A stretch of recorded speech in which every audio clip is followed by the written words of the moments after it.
किसी को अगर आना हो ना पाए हो तो दे कैन वॉच। ठीक है, हम पेपर डिस्कस कर रहे हैं, पेपर का पैटर्न डिस्कस कर रहे हैं जैम 2022 का, और एक स्ट्रेटजी की बात कर रहे हैं। ठीक है, आपके पास 60 क्वेश्चंस होंगे, 180 मिनट्स होंगे, तो उन पर हमें कैसे फोकस करना है। तो सबसे पहले ए सेक्शन है, उसमें एमसीक्यू टाइप क्वेश्चंस आते हैं, वो 50 मार्क्स का होता है। मार्क्स का डिवीजन कुछ इस तरीके से 10 क्वेश्चंस 1 मार्क, 20 क्वेश्चंस 2 मार्क्स। अब इसमें नेगेटिव मार्किंग भी है, तो हमें एक्यूरेसी पे बहुत ध्यान रखना है इस सेक्शन में, कि अगर हमारा कुछ एक्यूरेसी में गड़बड़ होती है तो ये हमें नेगेटिव में लेके चला जाएगा। तो चारों, अब मान लो आपके पास 4 ऑप्शन है, जैसे क्वेश्चन आया आपका कोई, उसके ABCD 4 ऑप्शन है। ठीक है, अगर आप मान लो बी पर 100% कॉन्फिडेंट हो और आपने ए रीड किया, बी रीड किया, आपको पता चल गया कि बी ऑप्शन करेक्ट आंसर है, इस पर आप 100% श्योर हो, तो आपको सी और डी रीड करने की ज़रूरत नहीं है। मेरी बात समझ में आ रही है? इस सेक्शन के अंदर ए रीड किया, बी रीड किया, बी सही निकल आया या सी सही निकल आया, तो उसके आगे के ऑप्शन रीड करने की ज़रूरत नहीं है। वैसे तो कई बार क्वेश्चन ऐसे भी होते हैं जिसमें से 4 में से न्यूमेरिकल टाइप के हो गए option, 3 to find the sum of the series. आपने पढ़ा, आपका सम ऊपर ही आ गया, फिर आपने ऑप्शन बस देखे कि मान लो सम ऑफ सीरीज आ रहा है 1/2, फिर आप ऑप्शन देखोगे कौन सा 1/2 और उस पर टिक कर दोगे। लेकिन कई बार क्वेश्चन थोड़ा थियोरटिकल टाइप भी होता है, और मैं उसकी बात कर रही हूँ जो थोड़ा सा थियोरटिकल टाइप क्वेश्चन होगा। अब उसमें आप ए ऑप्शन रीड किया, बी ऑप्शन रीड किया, आप 4 में से किसी एक ऑप्शन पे 100% कॉन्फिडेंट हो गए। मान लो आपने 2 ही रीड किए और आप इस पे 100% कॉन्फिडेंट हो गए। आप थोड़ी सी श्योरिटी लेना चाहते हो, आपको 99% कहीं पे लग रहा है कि कुछ इसमें गड़बड़ हो सकती है, आप सारे ऑप्शन रीड करो। एक्यूरेसी इज इंपॉर्टेंट, ये ध्यान रखना।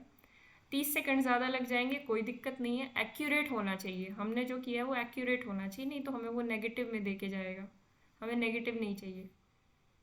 ठीक है, और अगर आप बी ऑप्शन पे आते ही 100% श्योर हो गए तो आगे की पढ़ने की ज़रूरत नहीं, नेक्स्ट क्वेश्चन पे जंप करो। बात क्लियर होगी?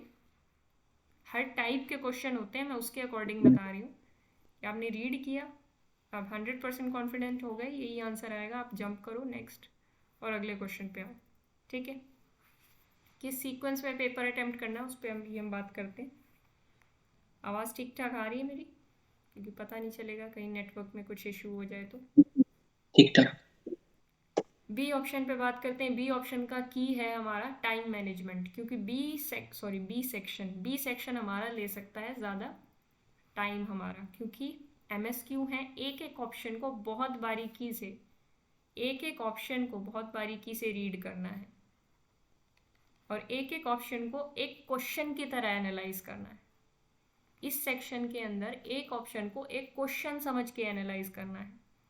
वहां पर हम एक आंसर ढूंढना चाह रहे थे 4 में से, यहाँ पर हम एक की बजाय एक से ज़्यादा भी करेक्ट हो सकते हैं, एक भी करेक्ट हो सकता है, चारों भी करेक्ट हो सकते हैं। तो एक ऑप्शन हमारा एक क्वेश्चन जितना भारी भरकम हो सकता है, तो एक एक ऑप्शन को अच्छे से एनालाइज करना है।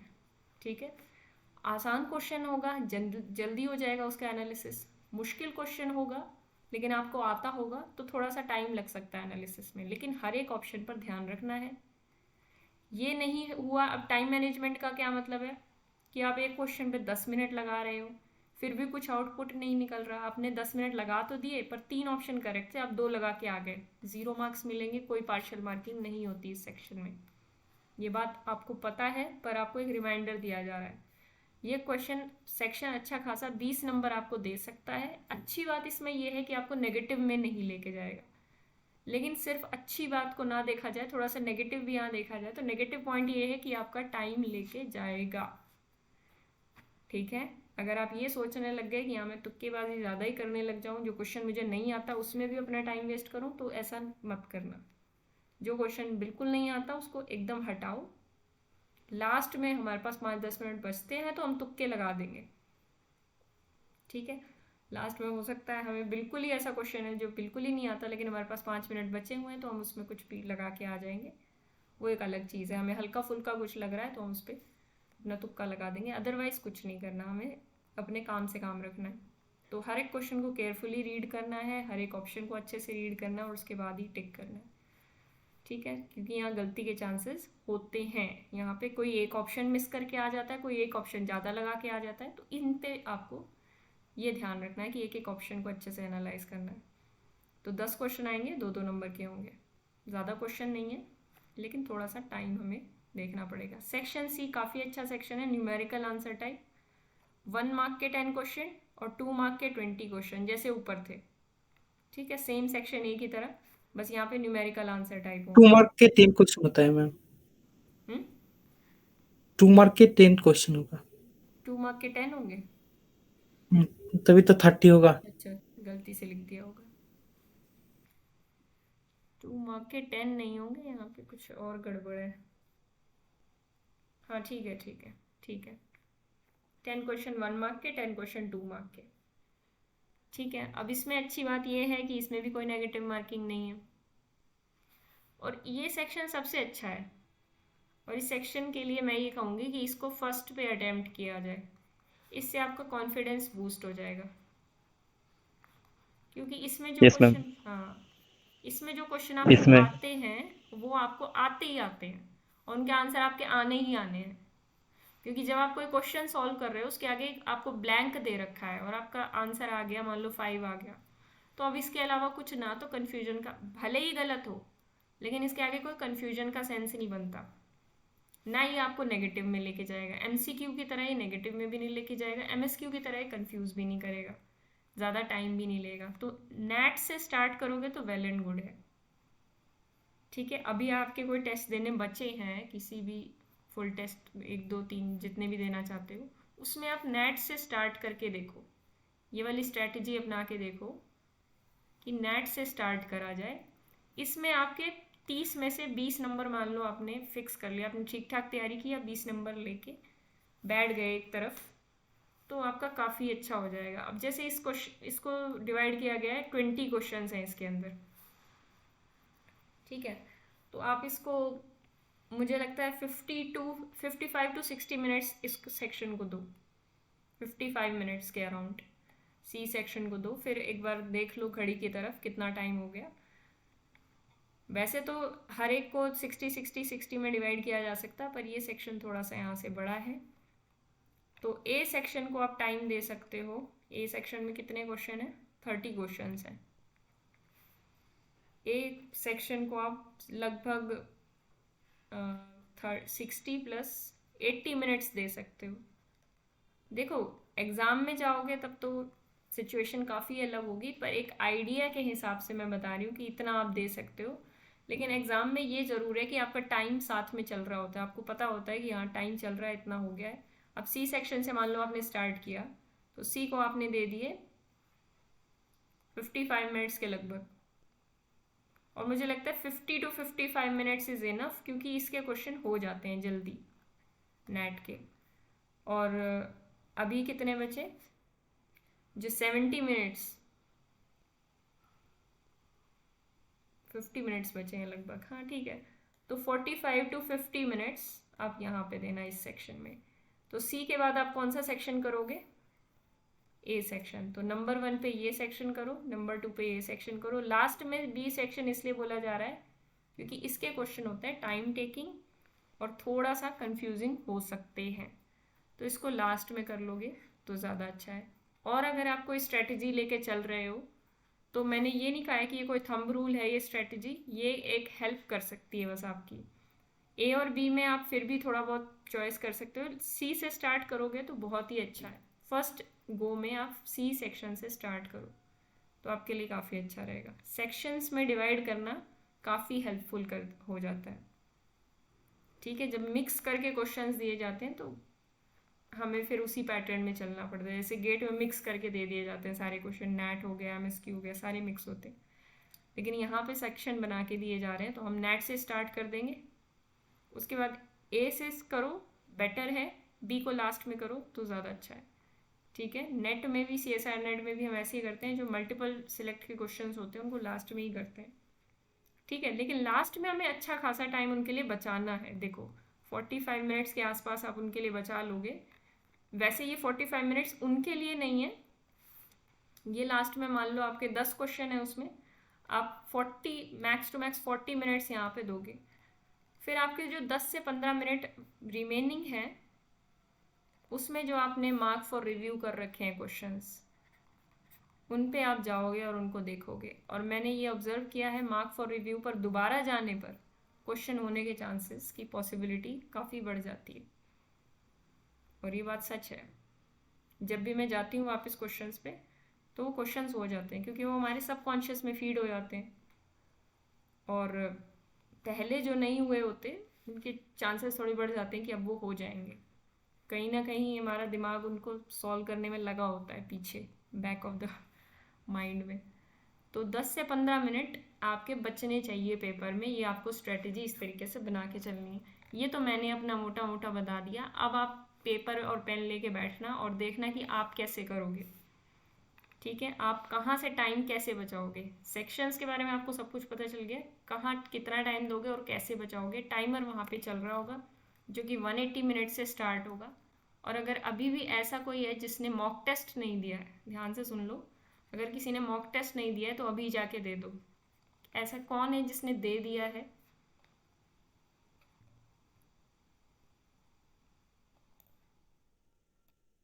मैम वो जैम का वेबसाइट में जो है, जो जैम की वेबसाइट का मॉक टेस्ट है। उसमें तो रिजल्ट नहीं देता है। नहीं नहीं, रिजल्ट का क्या करना है। मॉक टेस्ट इसलिए होता है कि आप कैलकुलेटर यूज़ करना सीख जाओ। ठीक है, आप कोई भी टेस्ट सीरीज दे दो कैलकुलेटर्स में, और थोड़ा बहुत फ़र्क होता है उनके इंटरफेस में और एक्चुअल इंटरफेस में। बात समझ रहे हो? तो रिज़ल्ट का कुछ नहीं करना। अब रिज़ल्ट आपने टेस्ट सीरीज से देख लिए हैं, आपको रिज़ल्ट के लिए नहीं देना है मॉक टेस्ट। आपको घंटा डेढ़ बैठ के उसमें सारी ऑब्जर्वेशन लेनी है कि कौन सा ऑप्शन कहाँ पे है, क्योंकि जब आप एग्ज़ाम में जाओगे तो आपको कुछ नया नया नहीं दिखना चाहिए। सब कुछ ऑलरेडी आपका देखा हुआ होना चाहिए। और कैलकुलेटर को अच्छे से यूज़ करना सीख लो। ठीक है, वहाँ पे सारे सिंबल्स देख लो कैलकुलेटर में कहाँ पे हैं कहाँ नहीं है। और मॉक टेस्ट को एक से ज़्यादा बार दे सकते हैं, तो आज दो, कल दो, रोज़ दे दो, कोई दिक्कत नहीं है। ठीक है, अपने लैपटॉप पे दे देना। ठीक है ना, मॉक टेस्ट देना बहुत ज़रूरी है। Yes ma'am. पर मैम, हम्म। वो जो मॉक टेस्ट होता है ना, वो हर साल चेंज होता है? लास्ट ईयर का पेपर दे देते हैं शायद मॉक टेस्ट में। अब जैम में पता नहीं क्या करते हैं। अच्छा अच्छा। देख लेना, लास्ट ईयर का पेपर होगा या sample ma'am paper. Last year का ही है। अच्छा, या तो एक सैम्पल पेपर रख लिया जाता है अलग से, वो हर साल दे दिया जाता है, नहीं तो लास्ट ईयर का पेपर दे देते हैं। अच्छा। ठीक है, मैम। ये तो पेपर की बात हो गई, कैसे क्या करना है। अब आपकी तैयारी कितनी है। मान लो आपने 2 सब्जेक्ट अभी भी नहीं किए हैं और आपका करने का प्लान भी नहीं है। मान लो आपने इंटीग्रल कैलकुलस नहीं किया और आपने कोई बड़ा सब्जेक्ट भी नहीं किया, इवन लीनियर अलजेब्रा भी नहीं किया। तो अच्छी बात यह है कि अब आपको सिर्फ इतना सोचना है कि आपको सब कुछ आता है। ठीक है, यहाँ पे सिर्फ एक माइंड सेट का गेम है। अगर आप ये सोचने लगोगे कि आपने, जैसे मैंने कहा, लगभग मैंने सब कुछ पढ़ रखा है, आप लोगों ने पढ़ रखा है सब कुछ, थोड़े बहुत टॉपिक्स नहीं करे हैं, फिर भी आपको कॉन्फिडेंस कम हो रहा है, तो अब आप अपना माइंड सेट चेंज कर लो और ये सोचो आपने सब कुछ कर रखा है, भले ही आपने बहुत बड़े बड़े सब्जेक्ट्स भी नहीं कर रखे। ठीक है, एग्ज़ाम में जो होगा, जो मार्किंग स्कीम होगी, जो सिचुएशन होगी, वो काफ़ी अलग होने वाली है। तो उसके बारे में अभी से सोच के आपको टेंशन लेने की ज़रूरत नहीं है। अगर आप एक पॉजिटिव माइंडसेट के साथ जाओगे तो आपके बेटर करने के चांसेस काफ़ी बढ़ जाते हैं। तो अभी से पॉजिटिव हो जाओ। आपने जितना किया है इनफ है। अगर आपने कम भी किया है तो अब आप चेंज करने के लिए उसको क्या कर सकते हो, एग्ज़ाम डेट चेंज करा दोगे, नहीं हो सकती। आप अभी से लेके बैठ जाओगे, मान लो आपने कोई बड़ा सब्जेक्ट नहीं किया, अभी से लेके बैठ जाओगे उसे करने के लिए, पूरा हो जाएगा, नहीं हो सकता। तो जो आपने किया है उस पर कॉन्फिडेंस रखो, सफिशिएंट है वो। ठीक है, बहुत अच्छी रैंक लाने के लिए वो काफ़ी है वो सिलेबस, और आपने लगभग 90 to 95% सिलेबस कर रखा है, फिर किस बात का डरना। ठीक है, एक अच्छी वेटेज भी आ जाती है मान लो उस सब्जेक्ट पे, जैसे कि इंटीग्रल पे एक अच्छी वेटेज भी आ जाती है, तो भी कोई डरने की बात नहीं है। पेपर में और भी बहुत सारे क्वेश्चंस होंगे करने के लिए, और कोई भी ऐसा नहीं है जो 100% क्वेश्चंस करके आएगा। इतना टाइम नहीं होता है कि 100% पेपर अटेम्प्ट कर दिया जाए। ठीक है, तो आपकी तैयारी है सफिशिएंट, इस पे पहले तो विश्वास रखो, क्योंकि आप अपने ऊपर ही विश्वास नहीं करोगे तो फिर काम कैसे चलेगा। मैम हम्म मैम रियल में कितना वेटेज आएगा आपका, क्या मतलब देखो, थोड़ा ओपिनियन? थोड़ा वेटेज तो हर सब्जेक्ट से बढ़ेगा। 21 मार्क्स का तो सिर्फ सीक्वेंस सीरीज और पॉइंट सेट टोपोलॉजी आता था। 40 मार्क्स के अराउंड आता है रियल पूरा मिला के, तो 40 के आसपास कम ज़्यादा हो तो रहेगा ही रियल। और रियल का वेटेज कम नहीं होने वाला है, रियल एक अच्छा सब्जेक्ट है। ठीक है, रियल लीनियर जैसे सब्जेक्ट्स का वेटेज थोड़ा बहुत कम हो सकता है, बाकी ज़्यादा कम नहीं हो सकता, क्योंकि वो बड़े सब्जेक्ट्स हैं। तो अच्छा वेटेज है, और जितना हमने तैयारी की है उन सभी सब्जेक्ट्स पे अच्छी वेटेज है, तो इतना डरने की कोई बात ही नहीं है। टेस्ट सीरीज आपने दे रखी है, सब कुछ आपने कर रखा है, टाइम मैनेजमेंट आपको पता है कैसे करना है। ठीक है, तो सब कुछ आता है, फिर डरने की बात है कहाँ पे। कोई भी एक 0% चांस है डरने के लिए। ठीक है, और किसी की कोई टेस्ट सीरीज रहती है करनी, कोई रिवीजन करना रहता है, तो अभी कितने दिन है, आज क्या डेट हो गई, 5 दिन। 5 दिन है, मतलब 12 तारीख को तो कुछ मत करना, नहीं तो फिर वो हावड़ तावड़ सी हो जाती है। हल्का फुल्का कुछ पढ़ना हो तो देख सकते हो रिलैक्स वे में। तो 4 से 5 दिन है अभी, जो करना है थोड़ा बहुत जो रहता है उसको कर लो। 1 से 2 दिन थोड़ा ज़्यादा जोर दे के कर लो, फिर थोड़ा धीरे धीरे कम कर देना। ठीक है, अगर आपको लग रहा है कुछ रिवीजन रहता है तो कल और परसों बहुत एकदम दे डालो उसको। ठीक है, 1-2 दिन कम सो लोगे तो चलेगा, उसके बाद सोना अच्छे से ज़रूरी है। 6 से 7 घंटे आराम से सोना ज़रूरी है। अभी कम सो लोगे तो चलेगा। असल में मैं इसको बंद ही कर देती हूँ। ठीक है, और कुछ पूछना है तो मैं प्रेजेंट कर दूंगी। तो अभी उसके बाद अपनी नींद, अपना रूटीन, अपनी एक्सरसाइज, अपना खाना पीना, उन सब चीज़ों पे ध्यान दो। ठीक है, पढ़ाई पे ध्यान दे रहे हो बहुत अच्छी चीज़ है, लेकिन उसके अराउंड और भी चीज़ें हैं जिस पे ध्यान देना ज़रूरी है। ठीक है ना, तो अब बताओ कुछ पूछना हो तो। नहीं मैम, अब तो कुछ पूछना नहीं है। ठीक है, रूटीन पे बहुत ज़रूरी है ध्यान देना, उस पर ज़रूर ध्यान देना। अब ये नहीं है कि पढ़ने के चक्कर में रूटीन ही डिस्टर्ब कर लो, तो ये बहुत ज़रूरी है। और अब तो कुछ ऐसा खास बचा भी नहीं है करने के लिए, तो बस अपना करो, हल्का फुल्का जो भी रिवीजन रहता है उसको करो, और बस हो जाएगा सब कुछ आसानी से। ठीक है, yes ma'am. Yes ma'am. Ma'am एक बात है जो रियल में कंटिन्यूटी और डिफरेंशियबिलिटी में कुछ कुछ क्वेश्चन आते हैं जो टाइम कंज्यूमिंग होते हैं, लेकिन बहुत कॉन्टिन्यूटी में इंटरेस्टिंग और होते हैं। कॉन्टिन्यूटी में और क्या। डिफरेंशियबिलिटी में हम्म। एक दो क्वेश्चन होते हैं जो इंटरेस्टिंग होते हैं, लेकिन थोड़ा टाइम कंज्यूमिंग होते हैं। देखो, उनको देखो जब कैसे हैंडल? टाइम कंज्यूमिंग जो क्वेश्चंस आपको लग रहे हैं एग्जाम में, उनको छोड़ दो उस वक्त के लिए फर्स्ट गो में। ठीक है, 3 से 4 क्वेश्चन आप लास्ट के जो 10-15 मिनट हैं, 20 मिनट हैं, उनके लिए रख सकते हो। ठीक है ना, तो उनको पहले फर्स्ट गो में जब आप कर रहे हो तो उनको छोड़ दो। ठीक है, जब आप उनको पढ़ो और छोड़ दो, पढ़ना ज़रूरी है। एक बार पढ़ो, हाँ ये टाइम कंज्यूमिंग है, उसके बाद उनको छोड़ दो। जब दोबारा उन क्वेश्चंस पे आओगे तब उनको देखो। ठीक है, क्योंकि आप जब उन क्वेश्चंस को छोड़ दोगे तो उनका टाइम तो बच गया फर्स्ट गो में, तो वो आपने 5 मिनट वहाँ पे तो सेव कर ही लिए।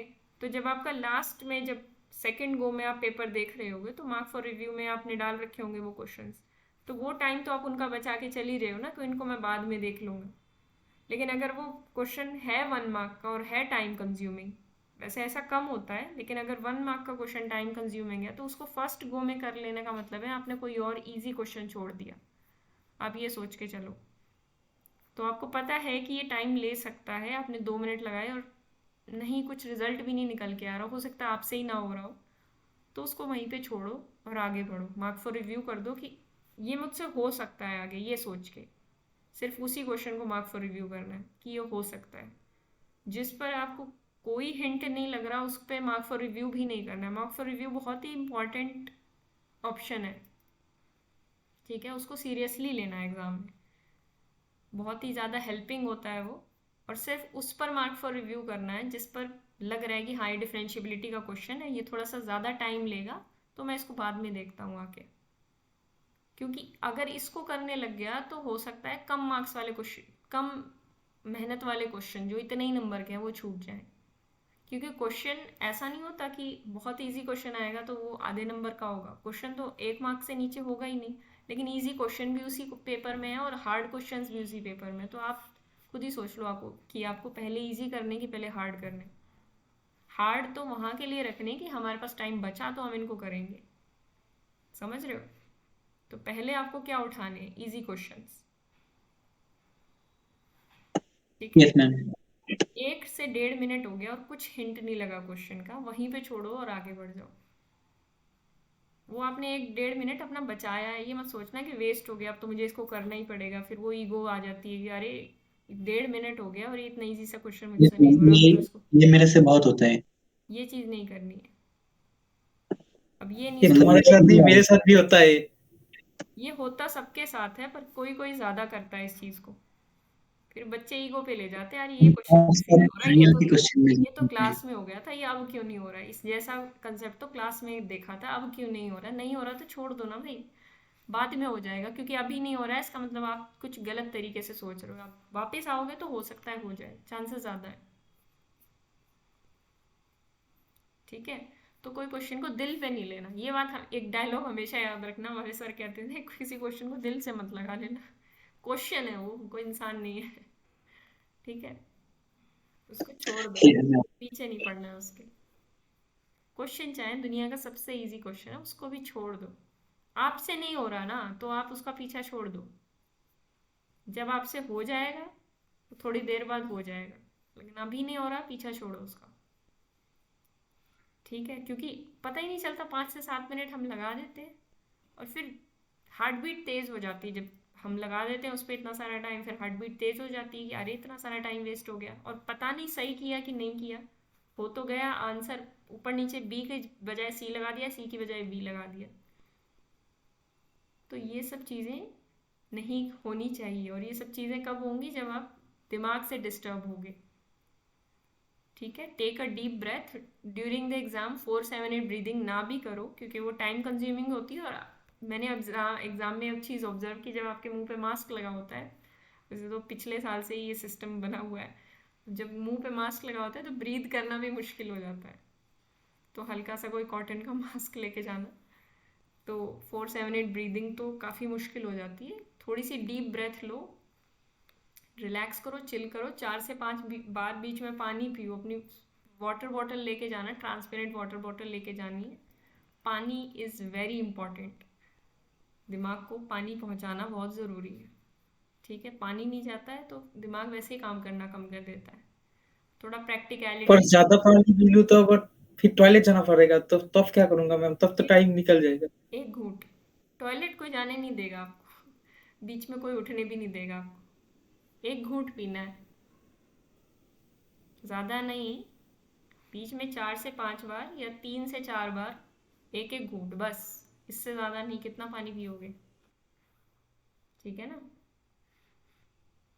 असल में क्या होता है, क्वेश्चन नहीं हुआ, कहीं पे कुछ टेंशन आ गई, आपने बॉटल उठाई, आप एक, क्या है, साइकोलॉजिकल डिस्कनेक्शन भी तो है, आपने एक बार स्क्रीन की तरफ दिमाग हटाया, आपने बॉटल उठाई, पानी पिया, एक डिस्कनेक्शन भी तो है उस चीज़ से जो आपको टेंशन दे रही है, डिस्कनेक्ट हुए कुछ सेकंड्स के लिए, फिर वापस से एक कनेक्शन बनाया, तो वो साइकोलॉजिकली वैसे भी हेल्प करता है। आप लगे पड़े हो 3 घंटे एक ही चीज़ में, और कहीं ना कहीं आपका अप्स एंड डाउन्स तो होते ही हैं एग्जाम में, नॉर्मल है, बीच में आप कुछ ना कुछ डिस्कनेक्शन कर सकते हो थ्रू योर ब्रेथ और पानी वानी पी के, ठीक है, थोड़ा सा स्ट्रेच करके कर लिया, कुछ अपनी चेयर पे मूवमेंट कर लिया, तो हल्का फुल्का ये सब ट्रिक्स आप ट्राई कर सकते हो जब आपको टेंशन हो रही हो, ये कुछ एक्स्ट्रा चीज़ें हैं, आप जैसा भी कर सको, आप जब भी एग्ज़ाम दोगे, मॉक टेस्ट दोगे, तो इनको ट्राई करके देखना। बाकी कुछ डिस्कनेक्शन बनाने की कोशिश करना एग्ज़ाम से जब भी आपको ऐसा फील हो, ठीक है। तो कुछ प्रैक्टिकल स्टेप्स हाँ लोगे तो हेल्पफुल रहेगा, क्योंकि ऐसा नहीं होता कि कोई प्लस प्लस में ही जा रहा हो। अप्स एंड डाउन्स एग्ज़ाम में आएंगे ही आएंगे। ये मत सोच के चलना कि मेरा तो प्लस ही रहेगा, ये तो मेरा लो ही रहेगा या फिर हाई ही रहेगा, ऐसा नहीं होगा। ऐसे ऐसे रहेगा, कहीं ज़्यादा कहीं कम। अब बहुत ही ज़्यादा लो तो कुछ गड़बड़ है, लेकिन थोड़ा बहुत अप एंड लो चलता है, वो होता ही रहता है। कहीं पे ये अरे ये कैसे गलत हो गया, अरे इसमें ज़्यादा टाइम लग गया, ये सब चीज़ें दिमाग में थोड़ी बहुत चलती हैं। तो उसको कैसे टैकल करना है, ये हल्की फुल्की उसके लिए टिप्स दे रही हूँ, ठीक है ना। और जितना आपने पढ़ा है, मैं बता रही हूँ, मैं गारंटी ले रही हूँ, वो सफिशियंट है एक अच्छी डिसेंट रैंक लाने के लिए, टॉप 100 लाने के लिए। That is more than sufficient, ठीक है। सिर्फ आपको अप्लीकेशन करना है जो आपने सीखा है। आपने बहुत कुछ सीख लिया है, अब आपको सिर्फ अप्लाई करना है, और जो पिछले 6-7 महीनों से आप कर ही रहे हो, तो नो बिग डील, आप आराम से कर सकते हो, ठीक है। टेस्ट सीरीज से भी 1-2 दिन में कट ऑफ कर लो, 9-10 मैक्स टू मैक्स। और अगर टेस्ट सीरीज में आपको लग रहा है आपके कम मार्क्स आ रहे हैं, तो अभी से कट ऑफ कर लो, अपने सिर्फ रिवीजन पे ध्यान दो, क्योंकि टेस्ट सीरीज आपका कॉन्फिडेंस लो या हाई में लेके जा सकती है। आपको न्यूट्रल रहना है एग्जाम से पहले, एग्जाम से पहले बिल्कुल न्यूट्रल होना चाहिए, क्योंकि आपको पता है कि एग्जाम अनएक्सपेक्टेड होगा, तो चिल मारो। टेस्ट सीरीज पे इतना फोकस मत कर दो कि बहुत कॉन्फिडेंस हाई हो जाए, बहुत लो हो जाए। न्यूट्रल होना चाहिए, ओवर कॉन्फिडेंस भी अच्छी चीज़ नहीं है। लेकिन हाँ, ये बात पक्की है कि जो हमने पढ़ा है दैट इज़ सफिशिएंट। ये ओवर कॉन्फिडेंस नहीं है, ये मैं सच्चाई बता रही हूँ, ठीक है। Yes ma'am. मेरे को तो मैम एक ही मतलब थॉट्स आते रहते हैं, मतलब मेरे को जस्ट याद रह जाए, मतलब आप जितना पढ़ाए हो ना, और जितना मेरा शॉर्ट नोट्स में भी है, उतना भी अगर मेरे को याद रह जाए मतलब टेस्ट में, तो भी मेरा मेरा पार्क हो जाएगा, मतलब मेरे को जितना चाहिए वो हो जाएगा। तो वही मेरे को अच्छा, दिन रात सताते टीवी रहे। वगैरह कौन देखता है, गाने सुनते हो, टीवी देखते हो, कुछ ऐसा, कुछ क्या देखते हैं? नेटफ्लिक्स, नेटफ्लिक्स टीवी कुछ देख रहे हो आजकल? मैम मैं यूट्यूब देखता हूँ। यूट्यूब। यूट्यूब पे क्या देखते हो? मैम वॉलीबॉल और कार्टून वगैरह। कार्टून देखता हूँ मैं। कार्टून देखते हो? जरूरी है कार्टून टेन। थोड़ा लाइट चीज़ है, लेकिन अभी एग्जाम में सिर्फ 6 दिन रह गए हैं, ठीक है। हाँ। थोड़ा सा कट ऑफ कर लो बाहर की दुनिया से। अच्छा। ये जो कंज्यूम यस। कर रहे हो ना आप, बहुत ज़्यादा इन्फॉर्मेशन कंज्यूम करना बंद कर दो। अगर आपको बोरियत हो रही है तो एक दूसरे से बात कर लो, और एग्ज़ाम से थोड़ा हट के बातें करो। थोड़ी बहुत टिप्स ले सकते हो, लेकिन थोड़ी सी हट के बातें करो। जो कंजम्पशन आप ऑनलाइन कर रहे हो उसको रिड्यूस कर दो, 5 to 10% पे लाके, बहुत कम कर दो, बहुत कम। क्योंकि मैम फेसबुक एक बहुत होता है। आपका माइंड है ना, बहुत थक जाता है इतनी इन्फॉर्मेशन कंज्यूम करके, और जो इन्फॉर्मेशन आप कंज्यूम करते हो उसके बेस पे आपको थॉट्स आती हैं, आपका दिल घबराता है। Yes ma'am. ये कोई मूवी देख ली, कोई थ्रिलर देख लिया, कुछ भी ऐसा देख लिया, उसके बेस पे जो थॉट्स बनेंगी वो आपको टेंशन देंगी, और बहुत कुछ होगा। 6 दिन के लिए छोड़ दो सब कुछ। ये मैं पहले ही बताने वाली थी आपको, पर मैं बताना भूल जाती थी, पूछना भूल जाती थी। ये कंजम्पशन थोड़ा कम कर दो। और कंजम्पशन आपका फिर होगा क्या, आपकी डाइट क्या, इसको इमोशनल डाइट बोलते हैं। फिर आप डाइट कौन सी लोगे? इस डाइट को कम करोगे तो कुछ ना कुछ डाइट आपको चाहिए। तो 4 से 5 लाइनें मैंने आपको 2 महीने पहले लिखने को बोली थी, आई डोंट नो आपने लिखी या नहीं। 1 से 1.5 महीने पहले, आई डोंट नो, याद नहीं है मुझे।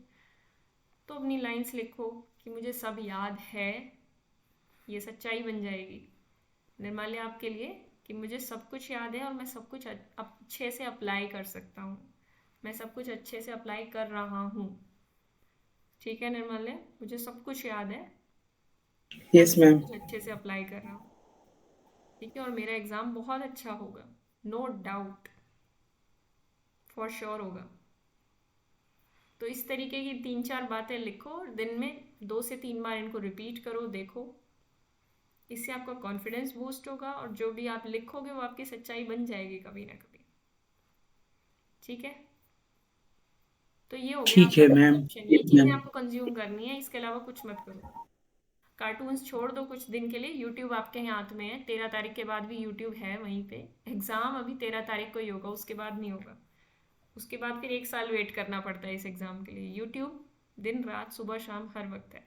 तो ये सारा कंजम्पशन हटा दो। न्यूज़ टीवी कुछ भी नहीं, मतलब हर तरीके का ऑनलाइन कंजम्पशन। और कोई फालतू की बातें करता हो कोई दोस्त आपका, तो उससे भी बात मत किया करो। कुछ दिन के लिए सिर्फ वो चीज़ें अपने दिमाग में डालो जो आपकी पॉजिटिविटी लेके आए, जो आपका कॉन्फिडेंस बूस्ट करें। कोई बाहर वाला नहीं कर सकता, तो आप खुद करोगे। खुद कैसे करोगे? लिख लो 4-5 बातें कि ये है, ये सच्चाई है मेरी, और ये मैं दिन में 2-3 बार पढ़ूंगा, बस। That is it. इससे ज़्यादा आपको कुछ करना ही नहीं है। हल्का फुल्का रिवीजन करते रहो, ठीक है। और एग्ज़ाम डे के बारे में कुछ ज़्यादा सोचने की ज़रूरत नहीं है, बस ठीक है, सब कुछ ठीक है, नॉर्मल है। जैसे आज पढ़ रहे हैं, जैसे आज टेस्ट दे रहे हैं, वैसे एग्ज़ाम डे वाले दिन जाके दे आएंगे। एग्ज़ाम सेंटर पे थोड़ा सा जल्दी पहुंचना, अपना टाइम लेके पहुंचना। फिर 1.5 घंटा पहले बचने के लिए बोला था एडमिन में। एडमिट में 1.5 घंटा पहले? हमें तो आधा घंटा पहले बोला था, खैर उसके लिए, गेट के लिए। आप 1 घंटा पहले, 1.5 घंटा पहले पहुंचो, वहाँ रिलैक्स करो, खाना पीना खाओ, दोस्तों से बात करो, और फिर एंट्री लो चिल मार के। आप जाओगे 5 मिनट पहले पहुंचोगे, आपके दिमाग में वैसे ही टेंशन आ जाने वाली, मैं लेट हो गया, मैं लेट हो गया, पता नहीं एग्ज़ाम कैसा होगा, कहीं मैं लेट ना हो जाऊँ। ये सब थॉट से बचने के लिए इससे अच्छा जल्दी पहुंचा जाए। तो कोई भी एग्ज़ाम देने जा रहे हो, वैसे भी टाइम से जाना चाहिए और जल्दी जाना चाहिए, ताकि आप रिलैक्स कर सको, चिल कर सको। ठीक है, आई थिंक मैंने सब कुछ कवर कर लिया है। और जो जो बातें बताई हैं, नोट नहीं किया तो अभी नोट कर लो, कहीं भूल जाओ। अपना इमोशनल कंजम्पशन ठीक करना है। एग्ज़ाम टाइम पे जो टिप्स एंड ट्रिक्स बताई हैं, थोड़ा सा स्ट्रेच करने की, और जो थोड़ा सा डिस्कनेक्शन बनाना है एग्ज़ाम से।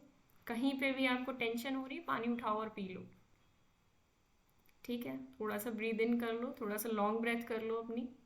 शॉर्ट ब्रेथ्स हो जाती हैं जब हमें टेंशन होती है, तो हमारी ब्रेथ्स बहुत शॉर्ट शॉर्ट हो जाती हैं, तो उनको थोड़ा सा लॉन्ग कर लो, अपने आप ही टेंशन गायब हो जाएगी।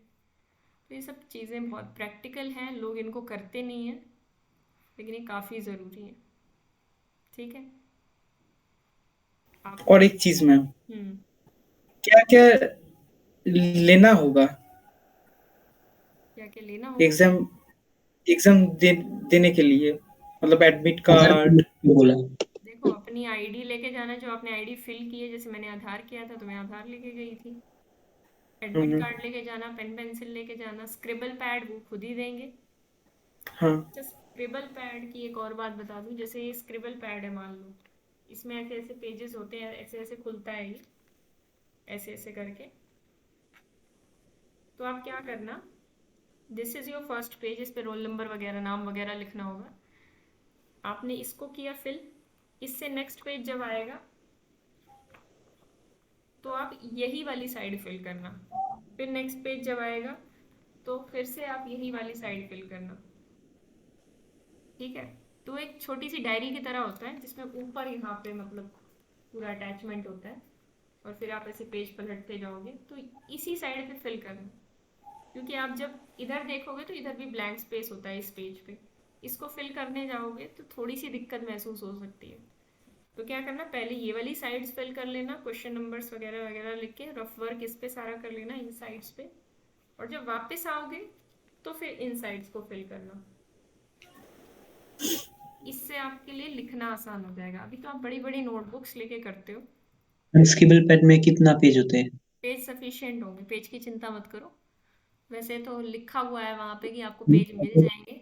निर्माल्य, एक चीज़ और, मैंने 1-2 चीज़ें मिस कर दी होंगी। अपना एडमिट कार्ड ध्यान से पढ़ो। अच्छा। अगर आपको ये नहीं पता है कि क्या लेके जाना है तो फिर तो गड़बड़ है। एडमिट कार्ड ध्यान से पढ़ना चाहिए, उसमें क्या क्या लिखा है, क्या क्या लेके जाना है। फ़ोटोज़ वगैरह भी कई बार मांगते हैं, वैसे शायद इस बार ना मांगे। फ़ोटोज़ वगैरह, हैंड सैनिटाइज़र, मास्क, बहुत सारी चीज़ें लेके जानी होती हैं। अपना बैग पैक करके एक दिन पहले रखो, तैयार रहो। बॉटल रखो ट्रांसपेरेंट, उसमें ट्रांसपेरेंट बॉटल लिखी होगी, सब कुछ लिखा है, वो सब मुझे बताने की ज़रूरत नहीं है। मैं जो कह रही हूँ कि स्क्रिबल पैड में पेज सफिशिएंट होते हैं, फिर भी आपका ख़त्म हो जाता है तो आपको कॉम्प्लीमेंट्री मिल जाता है। अब कुछ लोग जैसे हमारे सेंटर पे मना कर दिया था, नहीं देंगे हम। अरे एडमिट कार्ड में लिखा है कि देंगे, तब भी उन्होंने मना कर दिया था। बाकी सफिशिएंट थे पेजेस, मेरे पेजेस फिर भी बच गए थे। तो आप यहाँ करोगे, एक ही साइड पे करना, फिर पलट के आना तो फिर एक साइड पे करना। मेरे कहने का ये मतलब था, आपको कन्वीनियंट लगेगा। आप खुद ही जैसे एग्जाम में बैठोगे, आधा घंटा आपके पास होगा फ्री, उसमें आप देखना कि मैं स्क्रिबल पैड पे कैसे लिखूंगा, तो आपके पास फ्री होगा आधा घंटा, उसमें आप सोचते रहना कि मैं इस पे कैसे लिखूंगा।